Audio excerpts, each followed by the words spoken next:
días. Buenos días. Aquí estaba mucho frío. ¿Quién recuerda más o menos qué es la transferencia emocional? O sea, ¿de qué se trata? A ver. Ninguna, se les olvidó. A ver. Esa transferencia de emociones que yo le puedo transmitir a un paciente o el paciente me puede transmitir a mí y que pueden ser positivas o pueden ser negativas. Entonces, como evitar hacer esa transferencia de emociones negativas, ni yo cargarme con ellas para mi casa, ¿sí? Porque en vez de hacerme bien me van a hacer mal, ni al contrario, que yo como voluntaria le transmite emociones negativas a un paciente que en vez de ayudarle lo vayan a perjudicar. Claro que sí. Y recuerda de dónde parten esas transferencias, esas emociones. ¿Por qué me pasa eso a mí?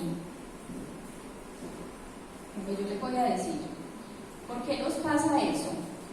Porque nosotros tenemos una información que de pronto en algún momento nos impactó, pudo haber sido en la niñez, en la adolescencia, en algún momento de nuestra vida hubo una información que entró a nuestra mente y nos impactó tanto que se convirtió en un suceso traumático de manera positiva o negativa y se quedó ahí grabado.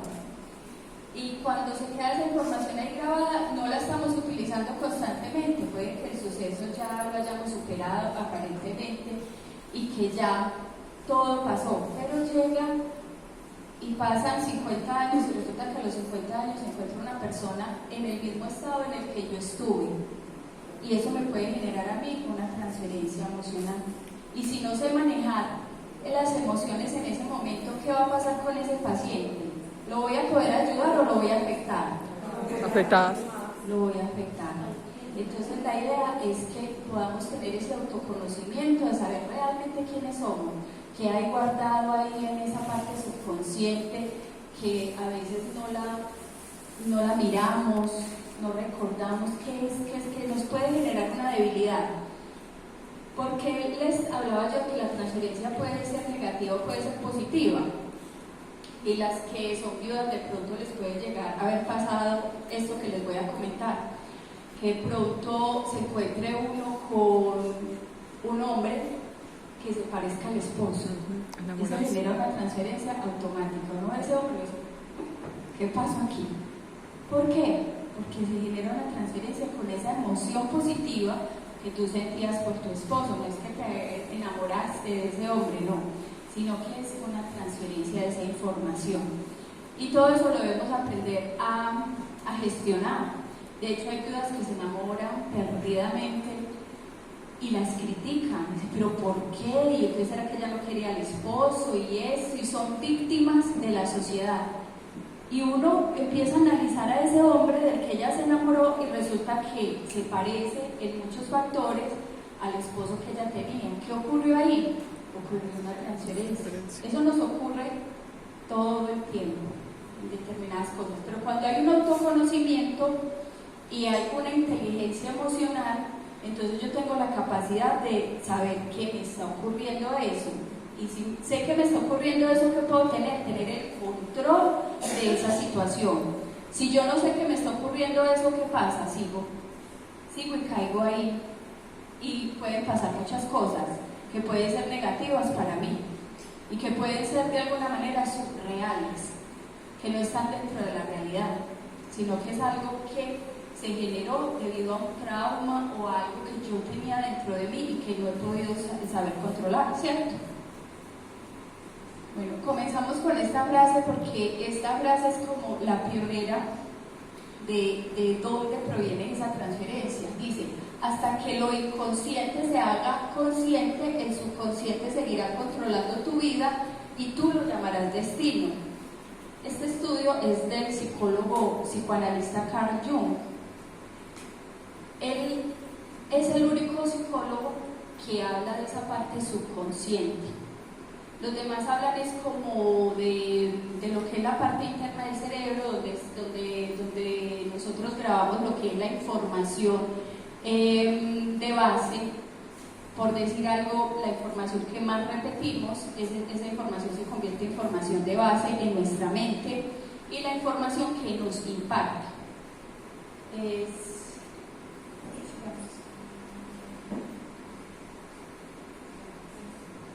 dice cómo funciona la transferencia emocional dentro del cerebro. ¿Pueden ver ahí más o menos el cerebro? Sí. Bueno, ahí está señalada una parte interna. La información entra y en 2.5 milisegundos ya está dentro de esa información. Pero resulta que hay información que es impactante. O sea, que hay información que nos puede generar un trauma, ¿cierto? O que hay información que nosotros repetimos y repetimos y repetimos constantemente, y entonces esa información el cerebro la capta, la que es impactante y la que se repite, capta que esa información es la información que vamos a tener de base, ¿cierto? Que esa información es importante y que hay que guardarla. Entonces la vamos a guardar en esta parte interna. En esta parte interna también tenemos una glándula que se llama la amígdala. ¿Qué es la amígdala? Es una pequeña glándula que se encarga de controlar lo que son las emociones. ¿Qué sucede cuando nosotros tenemos un ataque de pánico? ¿Quién sabe qué sucede? Nos llenamos de temor, angustia, ansiedad, Pero como el nombre lo dice, pánico. Y podemos descontrolar inclusive nuestras funciones físicas. Llorar, temblar, se baja o se sube la presión.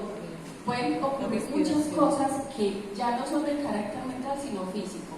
¿Y qué pasa con esta amígdala? Que es capturada. ¿Capturada por quién?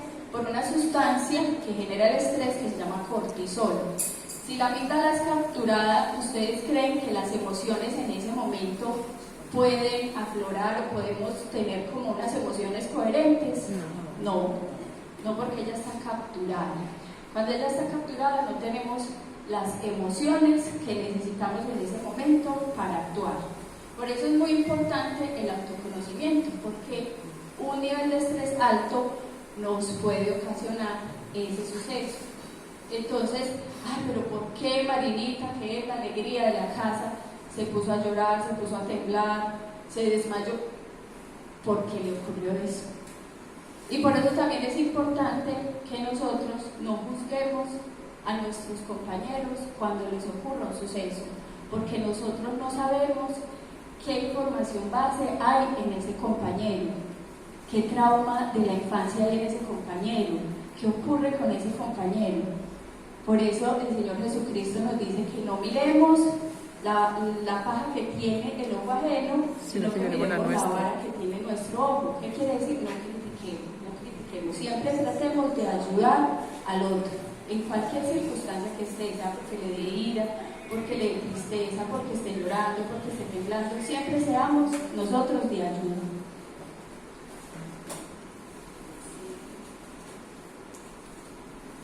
Bueno. Aquí tenemos unas recomendaciones, que estas ya las habíamos leído antes, que es practicar el autoconocimiento, que es muy importante nosotros conocernos, nosotros mismos, conocer ese historial, qué es lo que me causa a mí tristeza, qué es lo que me mueve, porque cuando yo sé qué es lo que me mueve, qué es lo que me causa alegría, qué es lo que me causa tristeza, qué me puede generar a mí una transferencia, estoy también conociéndome, y cuando yo me conozco tengo esa capacidad de controlar esas emociones. Aprender a reconocer el evento traumático, o sea, aprender a saber que esto a mí me causa esto. Hay personas que dicen, yo no puedo ver la sangre porque me desmayo. Entonces, ¿dónde no podemos estar? Si vemos la sangre y nos desmayamos, no podemos estar en la UCI. Pero es que ya nos dejan entrar a UCI, pero yo no puedo estar porque es que a mí me pasa esto y esto. No, que tan cobarde, no.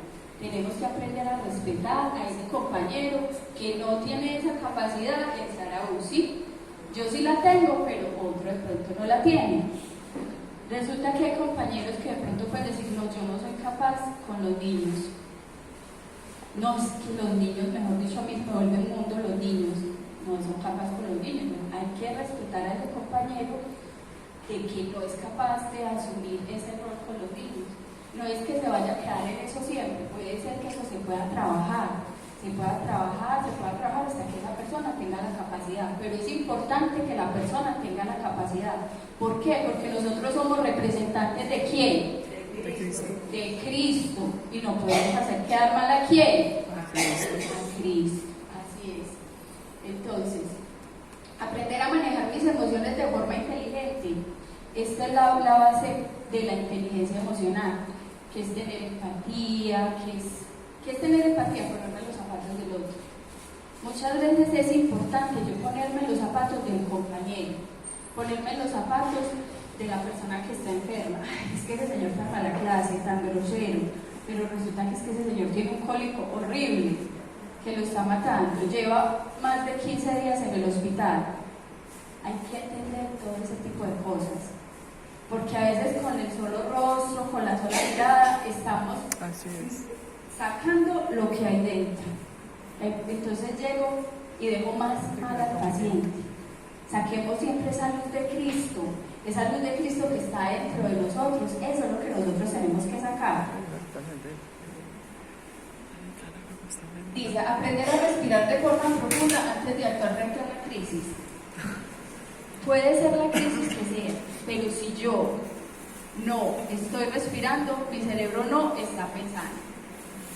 ¿Han escuchado que en el metro dicen respiren profundo? Es precisamente por eso, porque ellos saben que eso es un básico en terapia básica, aprender a respirar, porque el cerebro necesita oxígeno para poder funcionar bien. Manejar los pasos de los primeros auxilios psicológicos de aplicar. El primer paso de los primeros auxilios psicológicos nos los enseñan acá cuando nosotros hacemos el curso, que es escuchar. El primer paso es escuchar. Yo no puedo llegar donde un paciente inmediatamente atacarlo con todo lo que yo necesito. Es que yo necesito que él entregue la vida a Cristo. No, nosotros tenemos primero que escuchar ese paciente que nos quiere decir, lo saludamos y luego escuchamos que de pronto ese paciente necesita decirnos muchas cosas. Entonces la escucha es muy importante, es el paso número 1. Practicar los pilares básicos de la inteligencia emocional, que son que la empatía, que es colocarme en los zapatos del otro, la conciencia de uno mismo, que es aprender a conocerme yo, quién soy yo, cuáles son mis dificultades y en qué soy bueno también, el autocontrol. Ay, es que yo tengo mucho susto, es que tengo mucho miedo. Respiren y recuerden quién es usted. Eso no se nos puede olvidar nunca. No se nos puede olvidar quiénes somos. ¿Quiénes somos nosotros? Somos hijos de Dios, hijos e hijas de Dios. Y como somos hijos de Dios, eso no se nos puede olvidar en ningún momento, porque ese es el poder que nosotros llevamos allá. Nosotros somos esos emisarios. Nosotros no hacemos milagros, los milagros los hace Dios. Por eso nosotros no nos cargamos con lo que pase allá. Podemos encontrar un paciente que está muy enfermo de cáncer, que esté muy enfermo de lo que sea, pero eso se lo dejamos ¿a quién? A Dios. Nosotros solamente somos emisarios de su palabra y de esa agua de vida que el Señor Jesucristo nos da a nosotros. Motivación. Automotivarme yo primero que todo, porque si yo no estoy automotivado, yo estoy con la ala baja, pero intento motivar al otro, ¿ustedes sí creen que va a quedar motivado? No va a quedar motivado. Entonces lo primero es motivarme yo y después desde esa motivación motivar a los demás. Y la capacidad de relación la tenemos todos los que estamos acá, porque tenemos esa capacidad de ir, de hablar. No necesitamos como que, ay, anda a hablar por mí, decir que yo me llamo. No, yo creo que todos aquí tenemos esa capacidad de relación.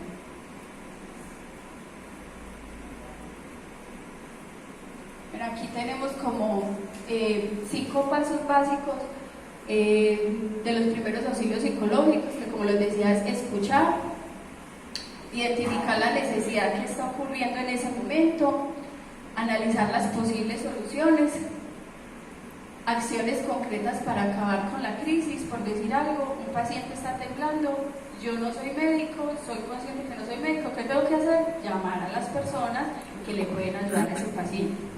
Pero todo eso lo tengo que hacer desde, primero haber escuchado, haber identificado y haber analizado rápidamente para poder actuar, ¿cierto? Hacer el seguimiento al proceso. Entonces aquí ya terminamos pues como esta parte. Quiero que todas piensen por un momento cuál es ese evento traumático que les pueda a ustedes generar transferencia. ¿Qué evento traumático que les haya ocurrido en su vida, de manera positiva o negativa, les puede generar a ustedes una transferencia? Y a ver, ¿quién quiere contarme primero?